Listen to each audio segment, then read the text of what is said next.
Hi friends, welcome to സാ kitchen. ഇന്നത്തെ recipe ചക്ക കൊണ്ടിട്ടുള്ള കുമ്പിളപ്പത്തിൻ്റെ റെസിപ്പിയാണ്.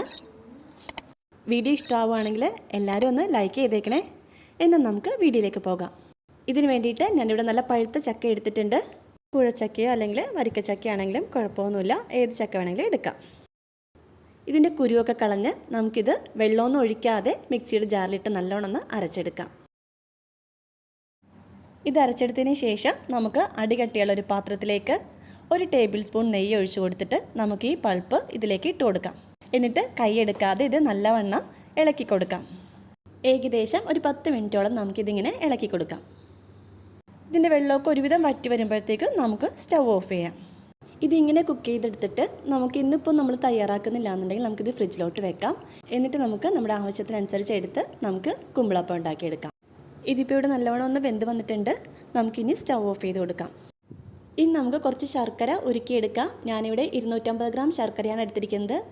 ഇതിലേക്ക് 1/2 കപ്പ് വെള്ളം ഒഴിച്ചു കൊടുക്കുന്നുണ്ട്. ഇത് നമുക്കൊന്ന് ഉരുക്കിയെടുക്കാം.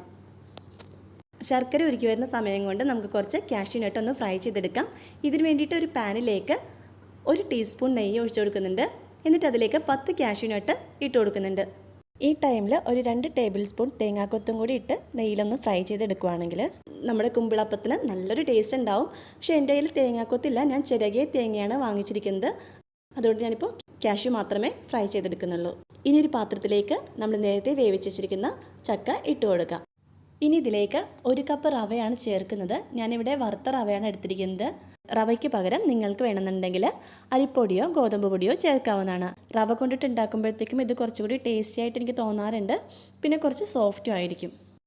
ഇനി ഇതിലേക്ക് 1/2 ടീസ്പൂൺ ഏലക്കപ്പൊടി ചേർത്ത് കൊടുക്കാം.